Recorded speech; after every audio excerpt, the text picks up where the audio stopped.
Okay, so good morning, everybody. Today is the 16th of September, Wednesday. We're back with our reopening committee, and we're just at the tail end right now of our phased-in full remote opening. So we've had our faculty and staff members back in the facilities for a few weeks now, and our children have been fully remote since September 10th, and we're getting ready to move forward with our hybrid on the 21st, Monday the 21st. So a few quick updates for you today from me, and then we'll go around for updates from our committees. The first is a giant thank you.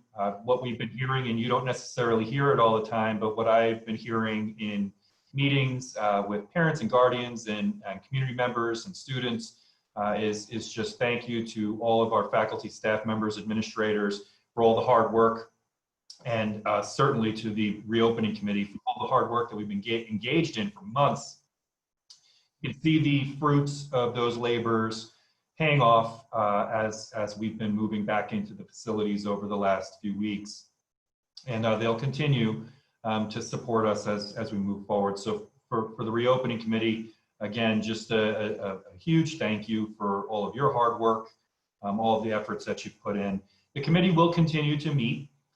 Certainly we'll continue to meet weekly for the next few weeks. And then as we move forward, if things move in a nice positive direction, we'll be able to maybe reduce down to every 2 weeks, but the committee will remain together.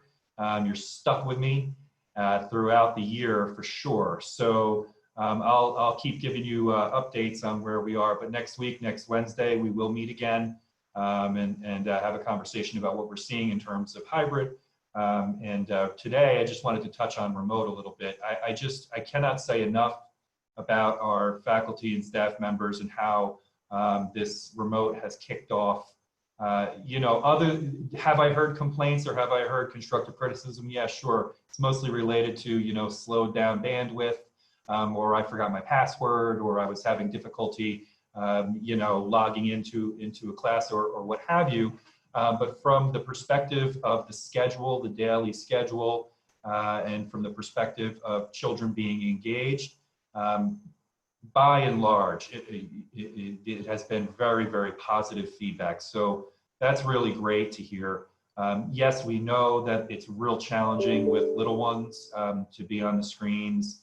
But faculty and staff members are making adjustments every day, and as we move forward and continue to get feedback, and we're learning our classes and all of that, all of those experiences in my mind will continue to get better, and certainly children will continue to get used to what the expectations are. So really great kickoff in terms of remote. Now the big challenge is when we move into hybrid. This actually gets much harder to do. And that's really important. And I know the committee understands that, but that's really important for everyone to understand. By the way, not just in White Plains, but everywhere. Teachers and support staff members in a hybrid scenario are going to be devoting their attention to 2 different places simultaneously. And any of us who's ever tried to do that knows that that's hard to do sometimes. Now, particularly when you're talking about teaching, you're also differentiating. So whether or not the children are in front of you or whether or not they're on the screen, we as educators are differentiating our approach to try and meet the needs of each individual child. We cannot look past how challenging a scenario this is. Our faculty and staff members, I'm completely confident that every single day they're going to do their absolute best. I do not expect, because it doesn't exist, perfection. Every day, we're going to work to do our absolute best, and every day we're going to work to support our children, whether they're remote or whether they're hybrid. But we all have to understand that this is a really challenging task ahead of us, and while we are moving right into it positively and confidently, we also know that there's a lot, and that's okay. We're going to be continuing to support our faculty and staff members, which is going to be critically important moving forward. I had heard that there's some misunderstanding about the Wednesday schedule, maybe popped up on social media last night. And it's important to reiterate that Wednesdays aren't a half day for kids.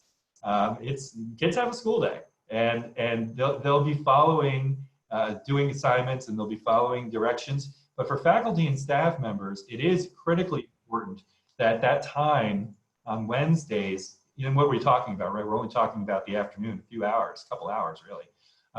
They're going to need to use that time. They're going to need to use it for professional development. They're going to need to use it for follow-ups with moms and dads and meetings with teachers. And they're going to need to for department meetings and staff meetings, and you know, all of the other myriad things that happen sort of behind the scenes in classrooms and schools that make schooling happen and make it work for children. So I wanted to make sure that you all were aware that there was some questions out there related to a quote unquote half day, which is not. I did address it last night at a meeting where I was doing Q&A.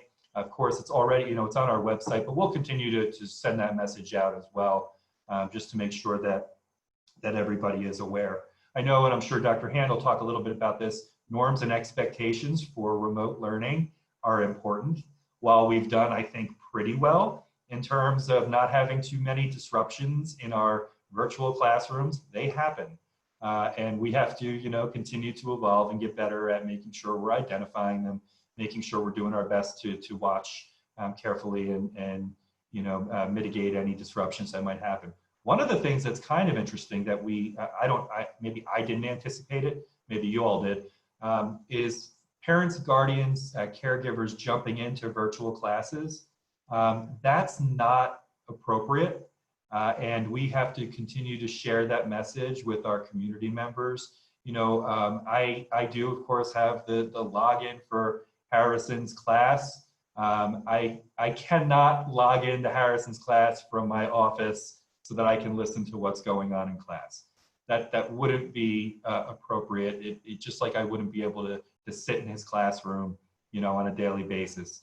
So while I certainly understand the excitement that parents and guardians might have for this new form of virtual education and wanting to see it, how it happens, totally get that. But we have to remember that we can't do that. The other thing we certainly can't do is jump into a classroom and start, you know, talking to the teacher about how things should be going, or what the teacher, what he should be doing, or, you know, those things, they do detract from the class, and certainly they create a disturbance. And we have to remember the classrooms are filled with other people's children. So the only adults who should be in that classroom, virtual or concrete, are employees of the school district, those folks who are entrusted with making sure that the privacy and protections afforded to those children are upheld. And we'll get there, but that was something that we were interesting that occurred over the last week. COVID-19 is going to be an issue. We know that the pandemic is not gone, and we've been saying this as a reopening committee, even though it's beautiful outside and sunny and everything. COVID-19 is with us. We all know, we've heard throughout the county, unfortunately, we're seeing cases tick up. Every day, the media is covering, you know, I would say ferociously, any identified case of COVID-19 in any school, anywhere in Westchester County. So this is something that we all know that we're going to be dealing with. Now, White Plains, we are, again, as we had mentioned and we agreed upon as a committee, we're going to take a very conservative approach to any concerns related to illness. Now, yesterday, we did have students who were identified in one of our elementary schools as running. We had a handful of students running low-grade temps and one student running a fever, and we sent them all home. Are they quarantined? No, there was no identification of COVID-19, but we sent them all home to participate in remote learning. Faculty and staff members who may have had interactions with those children are remote today. We're working, and Maggie can talk about this, we're working with all of those folks to identify, you know, for them to be able to get COVID-19 tests. And this is the approach that we're going to take. We're going to be smart about this, and we have to be conservative and err on the side of safety. So has there been an identified case of COVID-19 in White Plains? No. Did we take really decisive action? Yes. We will also be communicating, and we'll talk about this, and I know deborahaugarten and Maggie will talk about this, with our buildings when we are taking these actions, so that everyone is aware and so that people don't sort of let their imaginations run away. We don't want people to be concerned that they're not getting the information that they need. If we have a situation where we believe or we have a suspected case of COVID-19 in a building, we're going to act. We're not going to wait. But we know that the only way we keep school facilities open is by acting. We've seen it happen before, you know, where folks send sick children to school and it shuts down schools and it shuts down school districts. We don't want that to be the case.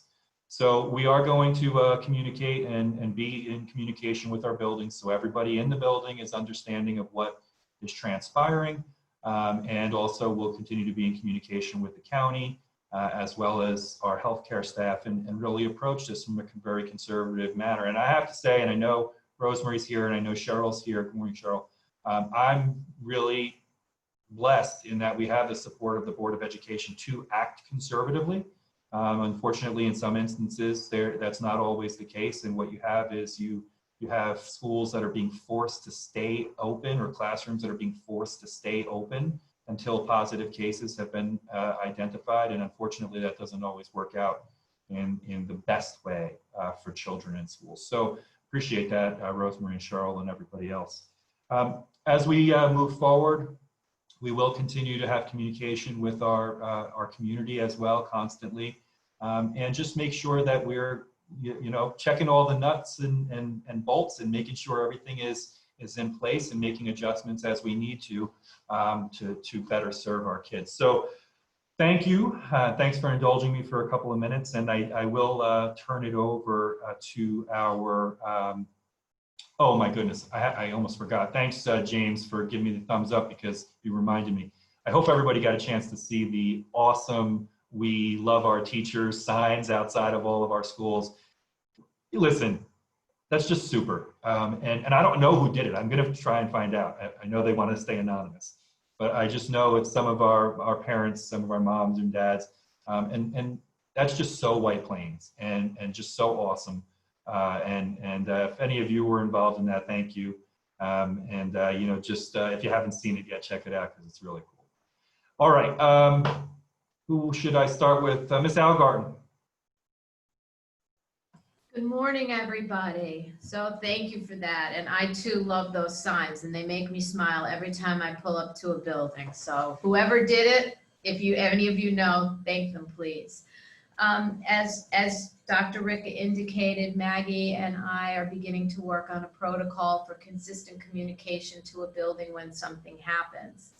Not only is it part of the governor's reopening plan that our communication should be robust and transparent, but we also know that robust and transparent communication allay fears and let people know actually in real time what's happening. So that will go out, as Dr. Rick indicated, we handled at MAS, and we'll continue to monitor the situation with regard to the students and the staff, and we'll continue to report out in a transparent way.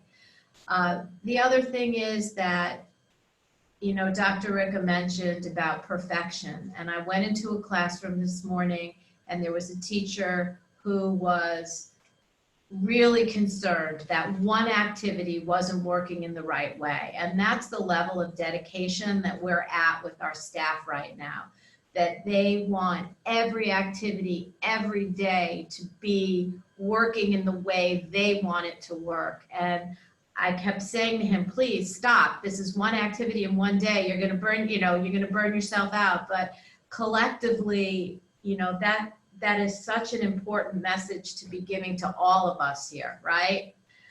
So thank you for that, Dr. Ricka, as well. With regard to SEL, so my segue into social and emotional learning, our administrators did meet with the school climate and culture people from St. Elizabeth University. These are people whose sole purpose in life is to support school districts on improving making safe places for faculty and students to manage, cope, build their coping skills. And so we will continue to partner with them in whatever way buildings want to support the SEL work. We know that that's the most important thing that has to happen within the next few days, particularly for our staff to feel comfortable. We did complete five sessions They were 5 3-session classes for staff on processing the pandemic. Superintendent Conference Day, we had a lot of SEL work going on. We'll continue to do that. Today is our first day of Wednesdays for our special education students. So we've invited staff and administrators to come this afternoon and kind of debrief that. What's working, what's not working, what do we have to pay attention to? Are we making sure that people have breaks during that 3 hours and there's staff to cover classrooms? And so again, not perfection. The special education students will be coming in, but we will continue to work on what that looks like and how we can best support children and staff through the Wednesday process. Oh, have a good class, Rena. Thank you. So I think that's it for now. We're just really working on communicating again effectively and transparently across all areas so that we know what people need and we can provide it for people. Any questions? A shout out to Maggie, calm, cool, collected. I've never really seen anything like it, Maggie. So I hope people are treating you well, my friends. Magnificent Maggie Racioppo. If you didn't see Rena's little note in the chat, take a look at it. She's just a stellar kid, but it's always great to also hear from them about what their experiences are. Thank you, Deb. I'd also right now like to ask Mr. Pepper. Good morning, everyone. So as you might imagine, we continue to work through our employee requests for childcare, employees who are working, who have childcare needs. We have a lot of people, I think we're up to 30 or so, that have either needs to be out on a consecutive basis, or in some cases on an intermittent basis, where their childcare needs are maybe only once or twice a day.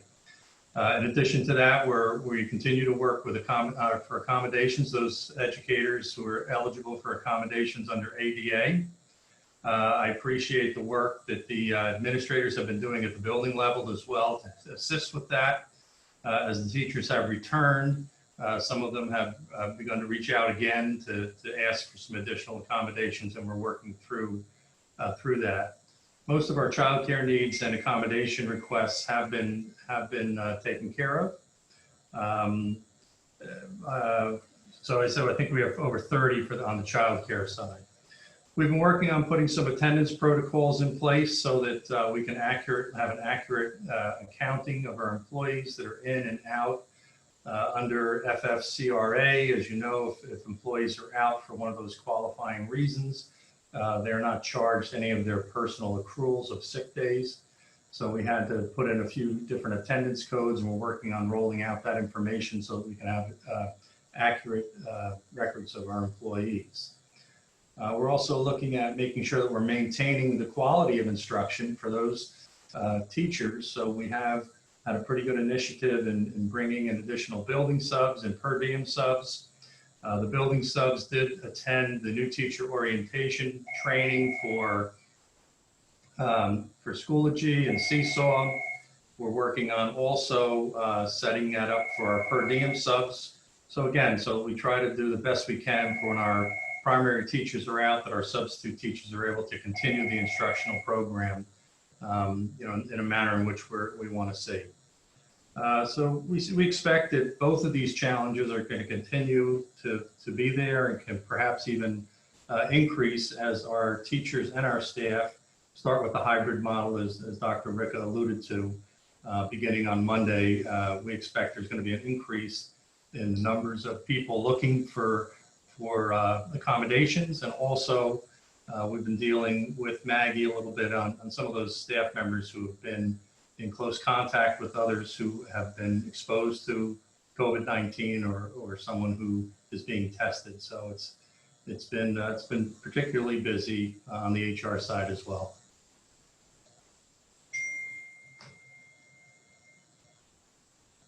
Thanks, Mr. Pepper. Does anybody have any questions for Scott?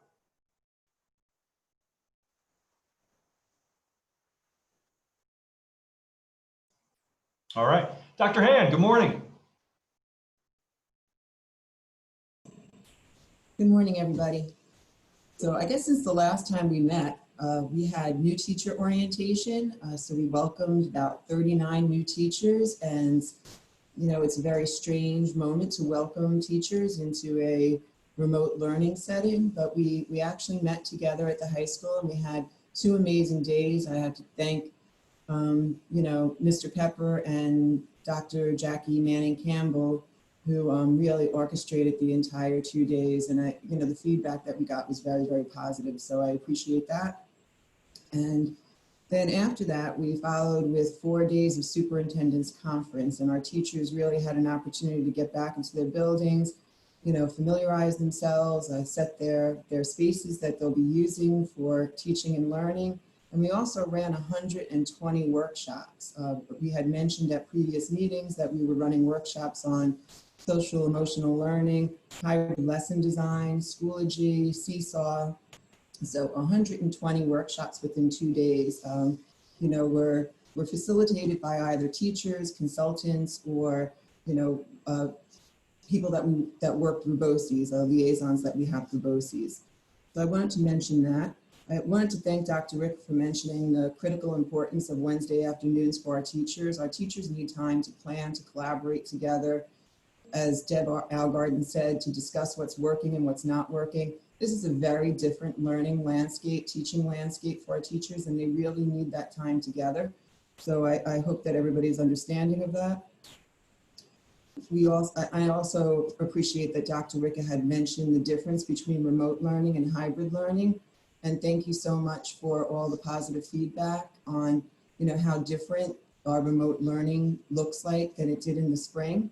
But on Monday, when we start hybrid learning and teachers are going to have students at home, as well as students in the classroom, it is going to be different. And we need patience and understanding that needs to be worked out, that everybody's going to have to try to figure out how much time can be asynchronous, how much time can be synchronous, how much time teachers can engage with the students at home, and also balance the students that are in person in the classroom.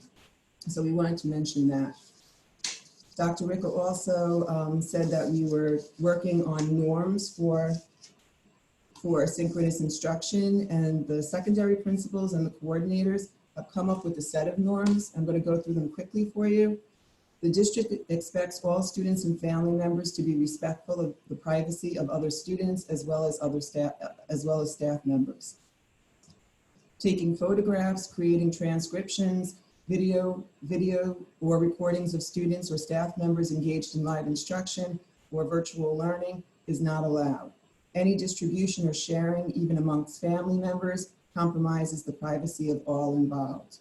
The recording of screens, voice recordings, or taking pictures of screens during live instruction without permission is not allowed. Please respect the learning space and establish learning communities and norms of each classroom. Only the student should be involved in the classroom during live instruction. If a parent or a guardian has a question or a comment, he or she should contact the child's teacher outside of class time. Posting inappropriate content or linking, sharing inappropriate websites, as well as the use of profanity or inappropriate language is strictly prohibited. It is the district's stance that by logging on to participate in live synchronous instruction, you or your child agree to comply with the above family rules and procedures of live synchronous instruction. So we'll post those on the websites. I know that the principals have them.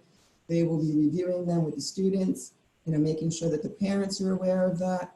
And then we also have some expectations for home learning, just some ideas that for parents in creating that learning space in your house or your apartment. The virtual classroom is an extension of the White Plains City School District, and as such, all rules and procedures in the Code of Conduct apply to remote interactions and learning. Students must be dressed appropriately in school attire for remote learning. Students must be visible to the teacher at the start of each class for attendance. Attendance for each class period will be based on the teacher seeing the student's face on the screen. If the student is not present during attendance but joins the class while still in session, he or she must be seen on screen by the teacher as soon as they arrive. The students will be marked tardy if they're not there. Again, this is for secondary. And I also want everybody to know that we're trying to figure out, ways in which we can take attendance when students are having difficulty logging in and can't access, or if there's any particular situation where a child can't for a day, show their face on the video. So we will work individually with families with that. Suggested attributes to support remote student learning: a quiet space, little or no background noise or no music. Students should have their back to a wall so that there's no movement behind the student, because if the student is facing somewhere and your house is open space, you can see everything that's going on behind that. And then headphones and microphones are recommended just because you can hear a lot better if you have a headphone or a microphone on.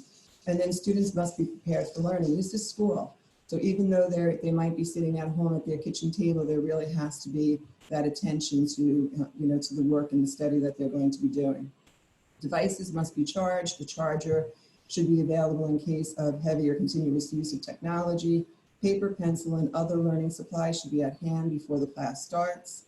Lesson materials provided by the teacher in advance should be open on the screen or printed out before the class begins. And we also know that, houses don't have printers, so we're not expecting, any real type of printing at home, but some students do like to have the paper in front of them.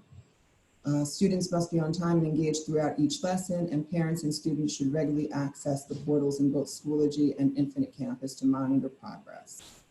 And then there are other class participation for full group, like, making sure that you're muted when you're not speaking. You can raise your hand if you want to be called on, using silent reactions like we use in our reopening meetings, the clap or the thumbs up, just some ideas so that students and everybody is learning how to do this. So, we understand that part of our work right now is to teach children how to learn in a virtual environment. So this will come a little at a time, but I did want you to know that, we have been putting together a list of norms and expectations that I think will be helpful, hopefully helpful in your household so that you can review that with your child and make sure that everybody understands, that this is serious and this is school. So we want everybody, to have the same opportunity to learn and not to have distractions. I think another thing that I wanted to mention is that Rocco Verullo has been working with Gina Norfleet and some of our teachers and some of the other PTA members, and they are developing videos in English and Spanish to help parents navigate technology. So Rocco sent me an email, I think this morning, so this is brand new to my eyes too, but they have videos on opening links from Seesaw, especially safe YouTube links, and downloading apps on student iPads and adding new languages to keyboards. So this is something that we're going to continue to build a library of videos that parents can access at home in English and Spanish to help them with the technology. And I think that that's pretty much everything that I wanted to report, but we did have we had a subcommittee meeting yesterday, and I just wanted to make sure that Ernie and the principals and everybody else had an opportunity to share. So Ernie, do you want to share how everything's going at Highlands? Yeah, thank you. Good morning, everyone. I really have to give the Highlands staff a lot of credit. They've kind of run with this. There was a lot of anxiety the Wednesday before we began. Teachers were really upset, and their concern was that they're very good at what they do. And they wanted that to come through, and they were afraid that they wouldn't be able to come through. They wouldn't be able to reach their kids and through technology. And they did a great job. And as Dr. Rick has said, as everyone has said, nothing's going to be perfect. There's a learning curve here, but everyone worked really hard. I can't tell you how many teachers were in tears on Wednesday just because they really wanted to be successful and they really cared about their kids and wanted to reach out to them. So, but having said that, I really have to thank Ron Velez, Frank Stefanelli, and my head custodian, Sergio, and Maggie, because the state of this building, from arrows on floors and stairways to every computer having a camera and a microphone, to having safety equipment here, thanks Maggie, really helped ease the anxiety of our staff. So thank you all.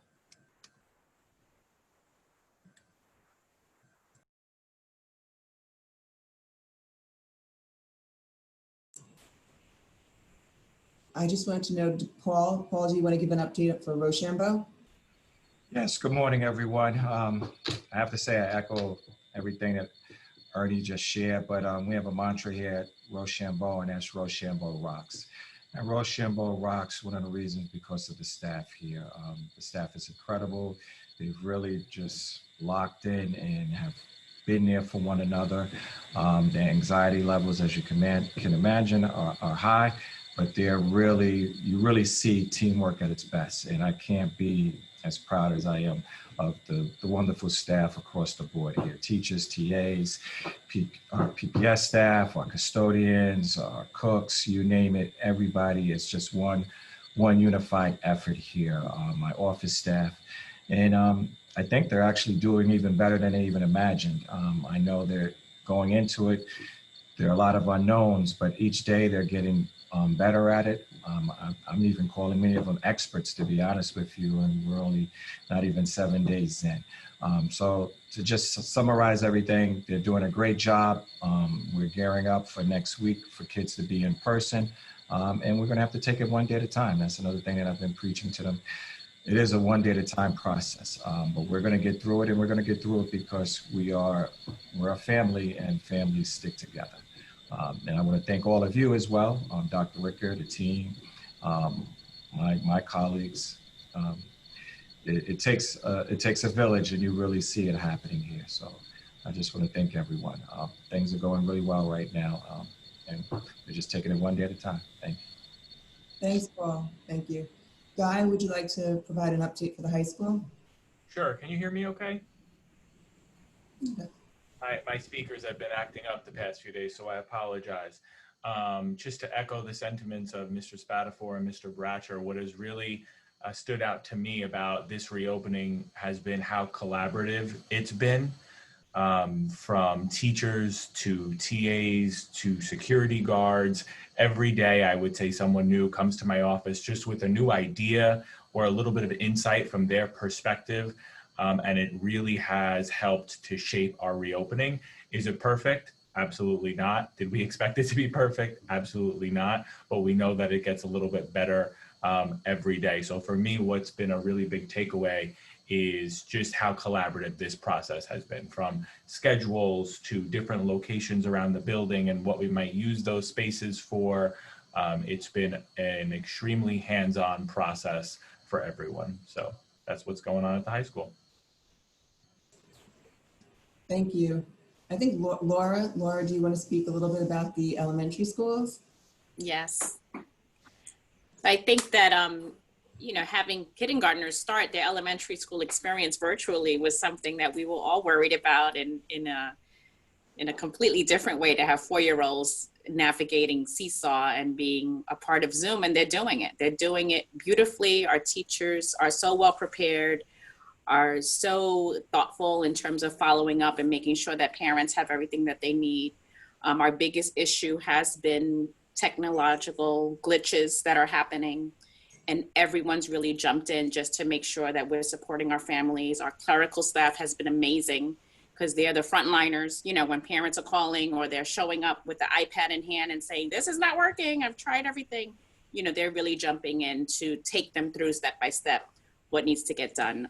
We're having high rates of attendance throughout the day, and it's getting done. So it's really remarkable to see how lovely it has been to everybody just have to have that collaborative spirit and to be supportive. So, technology sometimes gets in the way, but we're working around that, and it's really been a great story. So we're anxious now about the children actually showing up, whether or not they're going to show up on the right days, and the logistics of pickup and drop off, which are huge. But we'll figure it out one problem at a time, and we've really been doing that. And so it's been good. It's been great, and it's wonderful to see the kids, even if only on a screen. But it's really great to see them all. Thank you, Laura. Can I just echo that as we've been walking around, as the high school administration has been walking around the building each day just to touch base with teachers and staff. We've been just popping into different classrooms, and it really is great to see all of the kids on screen.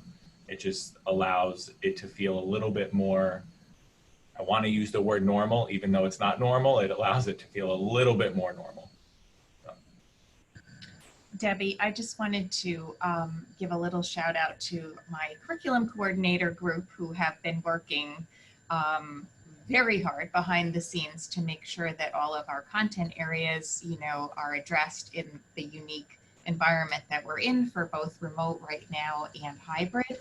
And we've been really working hard to make sure that, you know, there are common messages that are going out to our teaching staff. So there's been a lot of work on, you know, that went into the superintendent's conference days to make that possible. And also just really collaborating with the building principals, which has been great. So we've had some very productive meetings, and I feel like the lines of communication are open and working very well right now.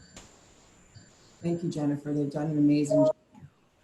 A lot of collaboration, and you know, it's a lot of work. And as we said in previous meetings, that each domain, each subject area has very specific concerns that they have to, you know, work through and address.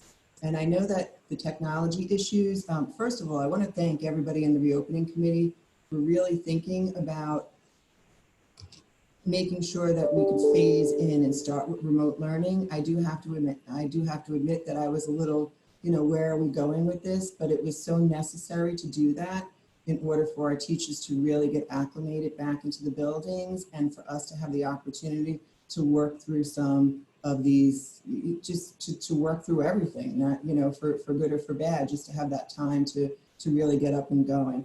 So I'm going to ask Ron to speak a little bit. And I know that the RIC is working on enhancing their broadband, you know, internet services towards us. So I think that this part of like any kind of glitchiness in our Wi-Fi or in our internet, you'll also see across the weeks will get better.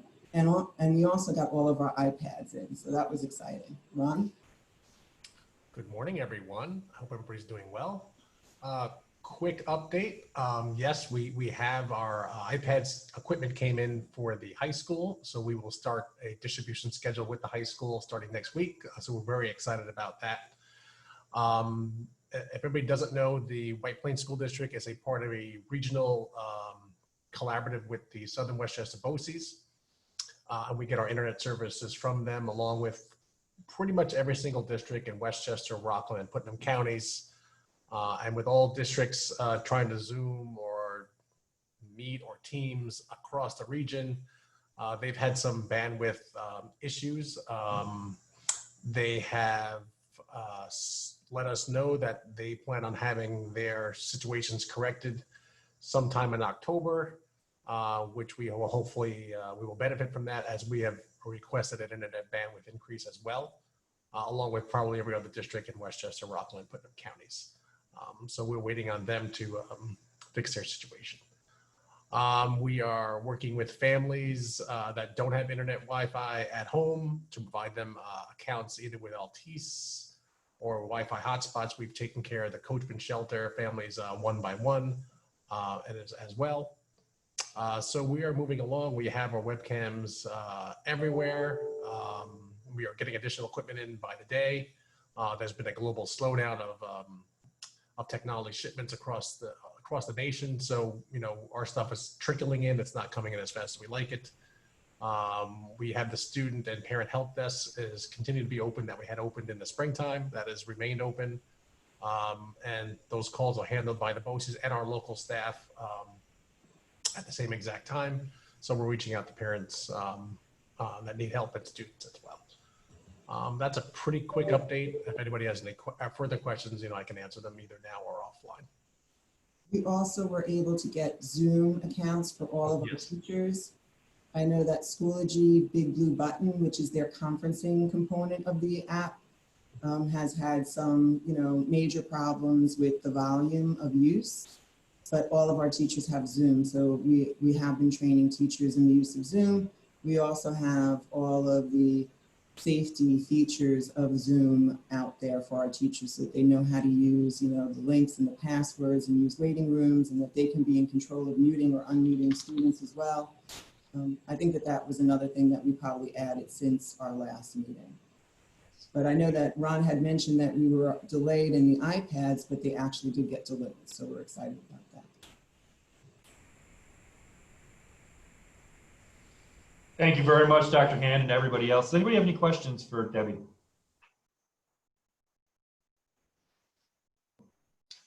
Great. Dr. Vaccaro-Teich. Morning, everybody. Thank you for those kind words. The team, the operations team really appreciate it. It can't be said enough that they have been going nonstop 24/7 for 6 months, really working hard to provide all the necessary support and, working, 11 buildings, trying to get everyone what they need and get everybody up to speed and to where we need. So I'm, deeply appreciated at how hard, as all of you are, of their work. We've met twice as a subcommittee for operations since our last reopening meeting. I'm going to just report out, and then I'm going to let each of them report out as well. For funding and finance piece of it, we filed the federal CARES application, and we're working on the FEMA application. Although the federal government has now come out to say that we're only going to be able to claim through FEMA what we have consumed, and it cannot include anything that has to do with the reopening. So that's certainly a lot less funds that we're going to be seeing than we thought we would. I'm going to start off with Sergio in transportation. I know that he's been working to finalize all the bus schedules, and he can talk about, how transportation has gone for our out-of-district place kids, and now this past week with our special ed students coming in BOCES Tech, and also, an update on Zonar with the swipe cards for the students. Go ahead, Sergio. Okay, thank you. Yes, so transportation to our non-public schools started on September 8th. Transportation to our in-district schools began on a smaller scale on the 14th. Things are looking good. We're gathering the actual ridership numbers, that data, to, of course, keep a close eye on the routes, and modifications will be made if needed. Z-Pass. The RFID cards will arrive in district on Friday the 18th. They will be delivered to the school buildings for distribution the first week of school.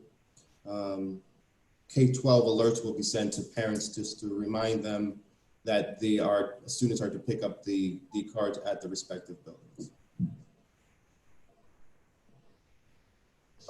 And things are going good. We're excited. We're excited to get back. Sergio, I'm sorry to interrupt. One quick question. So if someone loses the card, how quick is it to replace, and the whole deactivation of it so that it's not inadvertently used by someone else? Can you talk a little bit to that? So we did order replacement cards for our students, and that will be done in this office, be reprogrammed in this office, and the turnaround should be 24 hours. Sergio, I also have a couple of questions. So with respect to private school transportation, just as we are seeing a decrease in students taking the bus for our school district, has that also been the case? I know you don't have actual numbers, but has that generally been the case for private school? And have you encountered any issues or concerns that have come up in transportation, for the last week or so? Great question, Sharon. Thank you. Yes, so I'm happy to be back out. I'm visiting the school campuses of our non-public schools. So I happen to be on site this week and this past week. And I will say that our buses are running efficiently and effectively. There are a low number of students on the bus. We're able to maintain social distance on the buses. Of course, there are concerns, parent concerns, that come into our office, and we just troubleshoot any issue that a parent may have. It's more of a concern of what are we doing regarding COVID related practices. So of course parents are refer to our website where our reopening plan is, and our transportation site as well has a lot of information COVID related. Any other questions for Sergio? And so I'm going to go over to Frank in facilities, who's been working hard with the report from our architects regarding ventilation, and he's working on with our architect on the cleaning station. So Frank, why don't you give us an update? Sure. Good morning, everybody.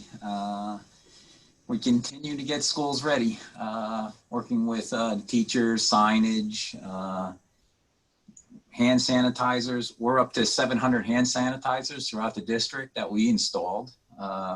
Probably around 250 gallons of hand sanitizer we probably filled those things up with. So we're also distributing supplies, getting things ready. On top of that, we're actually finishing up some of the construction. So Church Street, we also have Ridgeway, we have bathroom renovations that's finishing up. We also had air conditioning at Church Street that we were installing, replacing, so we're taking care of that, finishing up on those items and doing some cleanup. Ventilation survey, H2M has given me all the ventilation reports. I'm going around the schools now. Most of them are small or minor. There's a few areas that we have to deal with.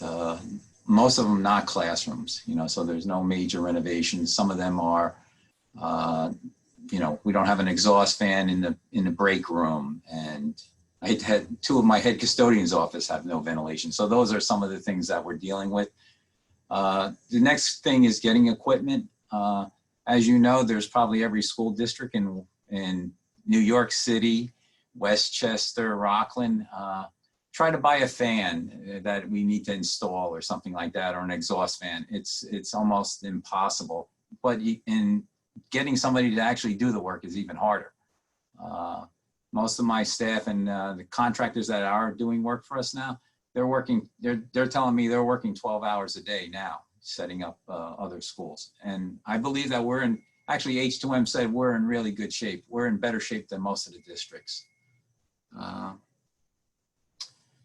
We did complete our cleaning setup for our stations. We are actually we're doing our training now, setting up for our training. We're actually fit testing our staff, getting them ready for the 360 machines. There's a requirement now that we have to wear N95 masks when we're going into those areas and doing that. Highlands, Highlands is probably the biggest one. Most of the unit ventilators in there were not working. I could say that we're down to just maybe a handful that we've been fixing. And that hopefully those repairs will be taking place and finished this week. Capital projects. Most of our capital projects are delayed. So most of it because we can't get equipment, most of the factories were shut down. And I think that's why a lot of the repairs that we were doing now are delayed, because we just couldn't get equipment on time. I'm getting dates now for the pool, which I know some of you are very interested in. The pool mechanical equipment now is 16, 18 weeks out. And it's just because we just can't get a factory to make equipment fast enough. And also Highlands, we're finishing up the courtyard. We repointed all the courtyard classrooms. We've removed the louvers for the unit ventilators. We're putting sleeves in them to clean them up, putting new grills. That's all taking place now. So this week we're going to try to finish that up. And the windows are on delay, so I don't see windows coming until, I hate to say, December is when we're scheduled for windows. So I'm not sure how we're going to install them. We may not install them until spring. So that's where we're at with that. Everything else is moving along. Our cleaning standards are set up. Staff is working hard, and I think can't wait till opening day. That's the end of my report. Questions for Frank? So Ron, do you want to give us an update in terms, maybe you and Maggie, regarding the daily health alerts and the letter of assurance with parents and where we stand with that? I'll get started. We've sent out reminders for the statement of assurance to parents. They are actually two different things. So the first one, just statement of assurance that you're going to be, I guess, comply. I won't use the medical words. I'll let Maggie describe the medical terminology on that. That you'll be complying with the district's policies and plans to do temperature checks on your children. We're doing it at a semester basis, which is from September until December. Then starting next week, there'll be a reminder. There's a reminder going out this Friday about the daily health checks for students, and those reminders will go out every day at 6 a.m. for all parents to say if they have symptoms or not, for their students and children. So those will go out every day on Monday. We've started this week with the students, ESY students attending our schools this week. So it's a process in itself. And so reports then for, we're working on the app as well, and I'm hoping that we're going to get that resolved this week. And, yes. Okay. And then the reports for non-responders are, we'll be going to each of the buildings, and then those who do mark that they have symptoms, we'll be going to the nurses department. Correct. To follow up on that. Correct. Maggie, do you want to chime in a little bit on that? And also you and Ed had worked on the protocol for allergies. A couple of things with the health survey. If somebody says yes, what happens? One of the nurses will call the person and talk to them and guide them. Like if they're really sick or they were exposed, they may have to be quarantined. If they're sick, they have to go to the doctor. So basically the nurse is going to call and guide them, as to what to do next. If you do respond yes, in big red letters, it says, please stay home. Call your medical doctor. Please call the school nurse and put your absence in ASAP. So it's very, 4 little bullet points. It's very simple. And that's the story with the yeses. Do you want to speak a little bit about allergies, you and Ed? For allergies? Yes, we decided that we wanted to make sure that if a child is eating in a classroom, that especially if it's a child that has a nut allergy, that we would send out a letter to the parents of that class stating that that they're not allowed to bring in any nut products in the class, just for the safety of the kids if they're eating lunch and snack in the classroom. Most of the elementary schools, they're either having just kindergarten eating in the classrooms or kindergarten and first. It depends on the school. Some schools are just doing one and other schools are doing both, kindergarten and first. We're also making sure that all of the food service staff have the allergy list, and that the nurses are putting it at Infinite Campus, so that if a staff member wants to know if a kid has an allergy or they have a question, they can actually go into Infinite Campus and see that they do have one. We shared all of that information with food service, and food service puts it in their computer system. And anytime that they bring up food for the kids, they have to print out I don't know what they call it, the POS system that they have. And it has all the kids' names and the allergies that are in, for each child. So Ed will know not to give any food to a child that, has an allergy. And what they're going to do is they're going to put the name of the child on the bag, so we know that this specific food doesn't have the allergen that the kid is allergic to. So we have all that in place. And he's also going to be able to give them that information to the monitor that's in the classroom so that they know that the certain kids have the allergies. So we have all that in place already. Sorry for the phone. Anything else you want to update on, Maggie? Yes, I have been working with Dr. Longobardi.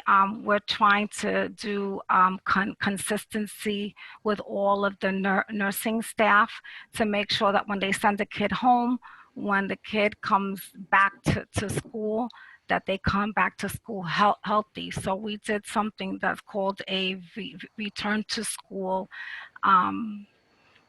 guidance that the doctor actually has to sign in order for the kid to come back.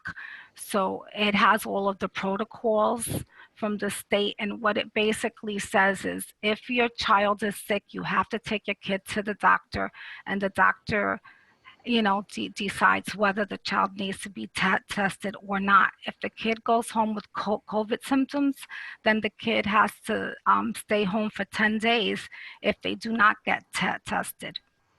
And this is just a safety protocol, and just to make sure that a child doesn't come back with COVID. So if a parent refuses to send the kid to the doctor or to get the kid tested, then we're just going to assume that the kid has COVID. We're going to have the kid stay home for the 10 days, make sure the kid is symptom better, make sure that the kid is fever free for 3 days. This will ensure that the staff is safe and that the children are safe. So we developed this return to school protocol, and I shared it with all of the nurses. So they have it, so we have consistency through the whole district. I also did an illness alert.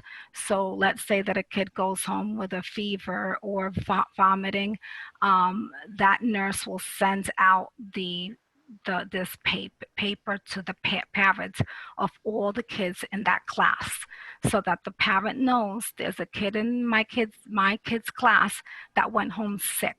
In the bottom of it, it basically clearly says, please watch your child for any symptoms. If your child develops symptoms, you need to take your child to the doctor, and do not send your child to school. Call the school nurse and notify her. That way we can keep track of all of these kids and make sure that we keep everybody safe.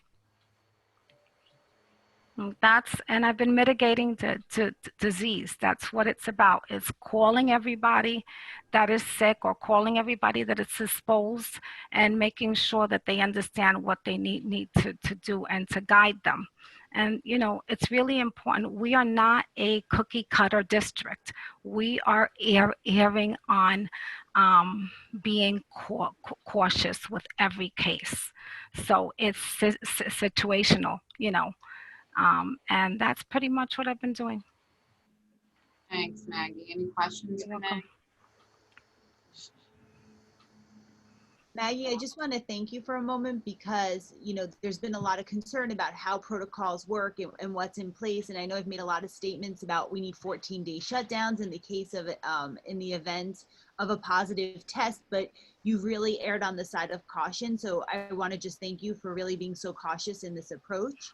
And I'm really excited to hear that there's going to be more communication at the building level about it. So just thank you, because I know it's incredibly time consuming, and I know the thought and care you're giving to each person. So thank you. Welcome. And I'd like to piggyback also with Maggie saying thank you.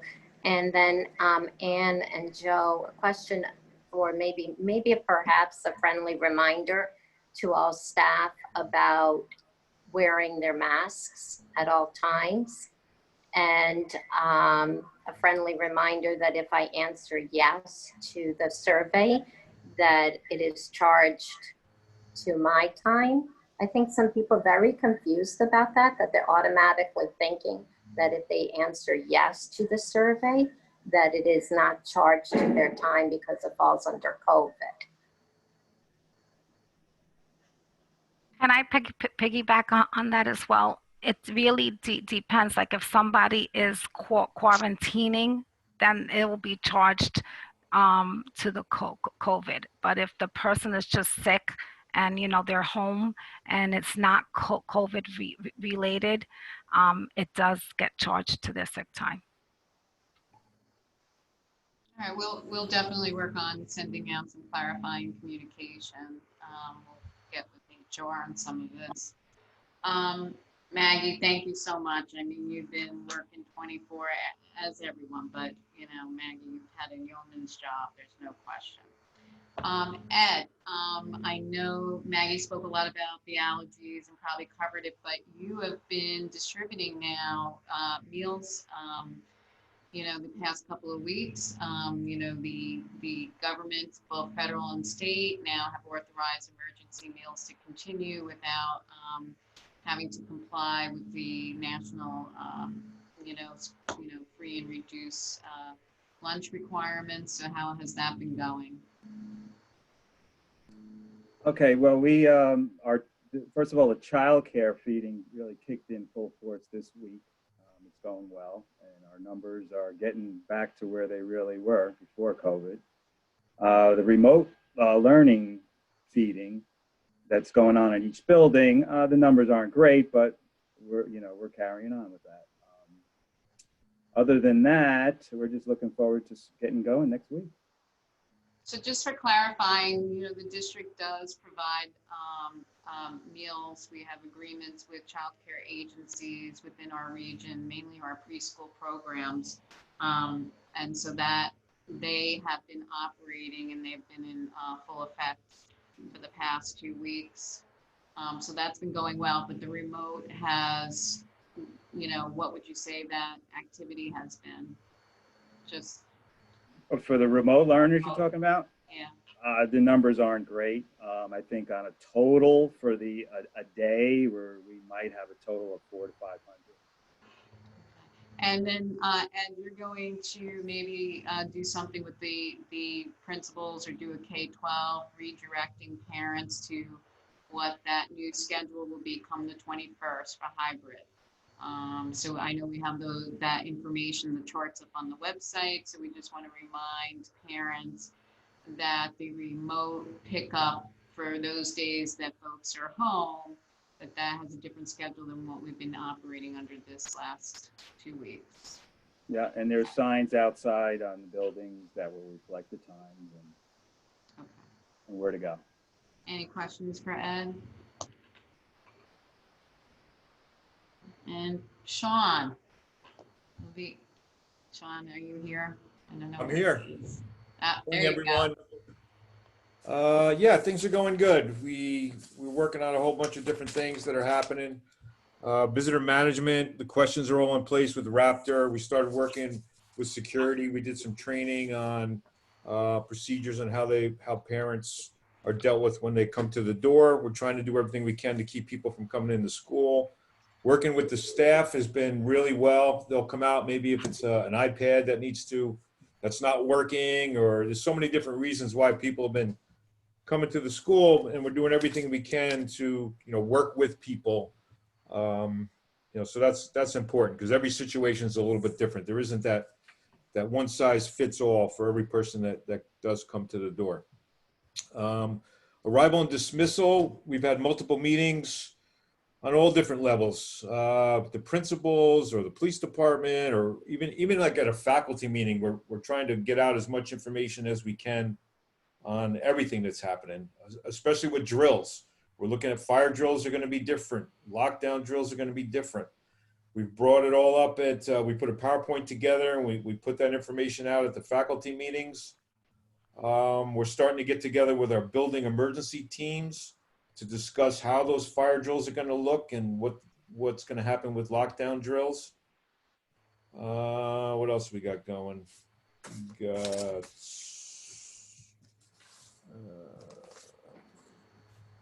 and all the signage and everything is out. Oh yeah, the signage. I mean, a big shout out to the grounds guys, our facilities people. Things just don't show up at our schools without a lot of people in the background helping us get these things done. As a matter of fact, I'm putting radios together today. I've been at about half the schools, the radios are out. but they, just to get something ordered, there's a lot of people in the chain to make all that happen. And, the little orange circles that you're going to see out in front of the schools, those are the grounds guys that are out there getting those things on the ground. And it takes a lot of work from a lot of different people. So, but certainly if anybody has any questions. Yeah, Sean, just a quick question. This is Rosemary. So in general, and correct me if I'm wrong, parents are being told that admission to the buildings, it's really, really gonna be limited. I mean, I think that's something that we need to impress and re-impress now, so that they realize that coming up to when the kids are there. I understand there could be an emergency or something urgent, but to drop, I mean, we just can't have it. If I'm understanding right, we cannot have that traffic that we once had. And I guess nothing close to that in order to maintain health and safety for all staff and students. Well, thank you very much for bringing that up, Rosemary. It's something that we have to continue to just keep bringing up to our parents at all different level meetings, to just keep putting it out there to them, not to come to the school unless it's an absolute emergency. But right now, if they're not sure how to get their iPad working, they're not sure what. But that's different. Yeah. They just come, and we'll keep dealing with it case by case. And for the most part, it's been really good. People are just dealing with it through the door, And I appreciate all the stuff that everybody's doing to keep that from happening. Keep people from getting. Yeah, and so Gina, thank you. As usual, our PTAs are the best. Thank you, Gina. Yes, thank you. We absolutely need that support and help out there, that communication. Any other questions for the operations group? Good. Thank you, Dr. Rickon. Thank you, Ann. Thank you, operations team. Go ahead, Rosemary. I'm sorry, Joe. Did I interrupt you? No. No.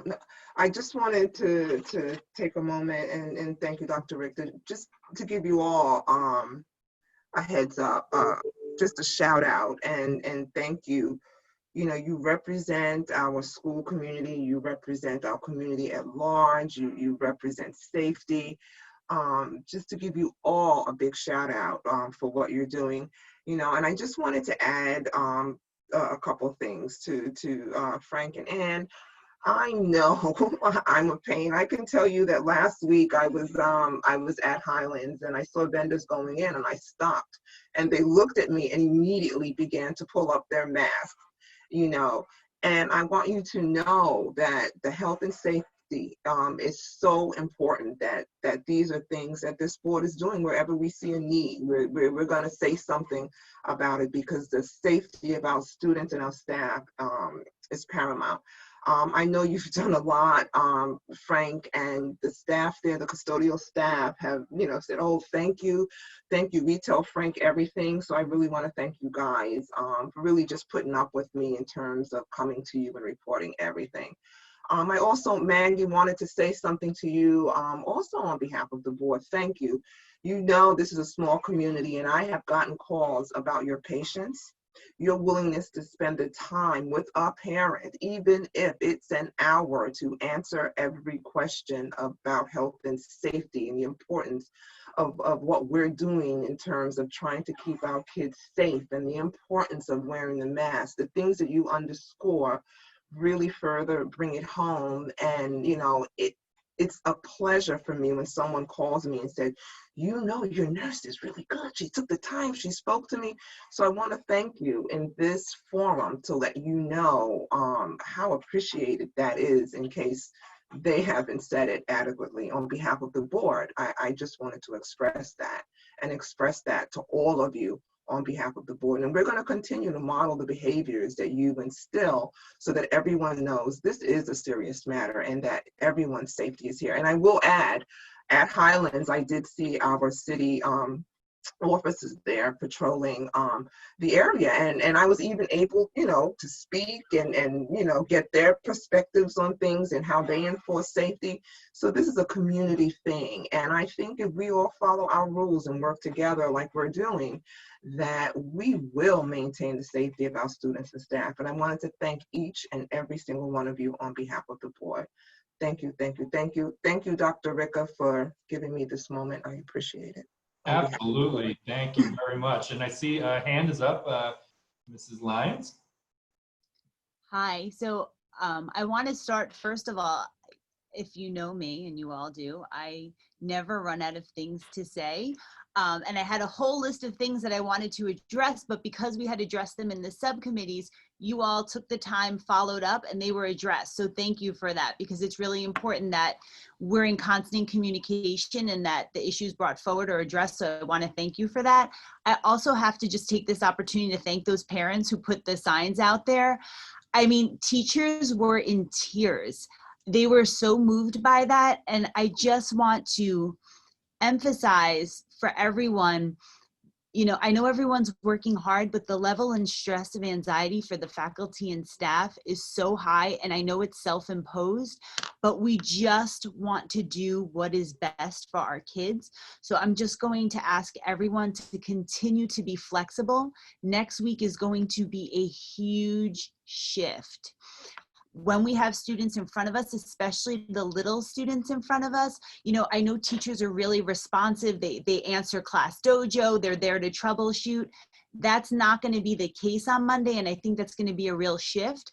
I also want to let my colleagues know that we are here to advocate for you, and that we know that there's going to have to be shifts and adjustments made in how we're delivering instruction. And I want to reassure you that we will bring that forward and that this is all a work in progress. So thank you. Let's see how it goes. We're excited. Thank you very much. Anybody else have any questions? Okay, save this for last. I know we're running out of time, but just a quick athletics update. Section 1 is moving forward with the beginning of athletics on the 29th of September. And of course, these are only the sports that have been identified as low risk, low contact sports. We did meet yesterday with Mr. Cameron, and the section is going to be meeting again, as well as the area districts, to hammer out some of the details. But ultimately right now, what we're looking at is we're looking at an abbreviated season. You can imagine it's going to be a shortened season beginning only on the 29th, concluding probably somewhere around Thanksgiving, all things being equal. There's also, of course, you know, all of the requirements related to following procedures for health safety. We're only looking at high school right now, and that's a departure, obviously, from the past in all of the region. But you know, our primary responsibility is keeping our kids safe and making sure that we're able to keep our school district open and functioning. And also the ability to contact trace effectively should we come into that particular situation. So we will be we'll be moving forward on the 29th. There'll be more information. Information is available on the athletics portion of the district website as well. Also, just wanted to share for anybody who's interested. It looks like today the White Plains City School District is going to be covered by, I'm told, the largest news cable news company, I guess, in Japan. So we're going to have reporters from Japan here, and they're going to be covering the reopening process in New York, and they'll be here with us in White Plains today, which is really cool. If I get a link to that, if it ever comes up, I'll share it with you all so you can take a look. Also, of course, we have a holiday weekend that's going to be coming up. We're making adjustments and recognizing that we needed to make some adjustments to some programming. And I just want to thank for the flexibility of PTAs for being able to do that. That's really important. You know, that's all done through communication. So really happy that we're constantly, again, communicating and sharing all of the information that we have. Finally, we are working with the county. Again, we've not given up our quest for childcare services and ways to regionalize childcare services, and we're continuing those efforts with the county. We are also now meeting with the doctors from the Department of Health weekly to give them an update on what we're seeing in the field. And I just want to thank again Frank and Maggie for helping us to host 4 days of N95 fit testing for all of the school nurses and healthcare personnel in all of the public schools in Westchester County. That was all done at the cost of the county through our partnership with DOH.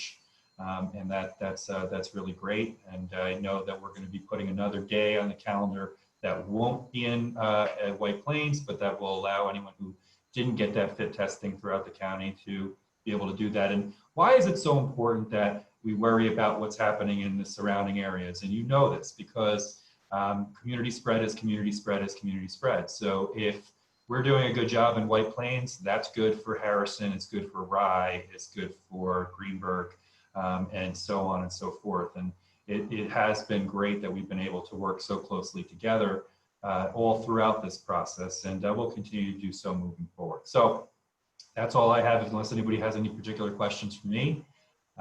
We'll be back next Wednesday. So mark your calendar now, same link, same everything. And have a really great day, everybody. Thank you so much. Stay safe and stay WP proud.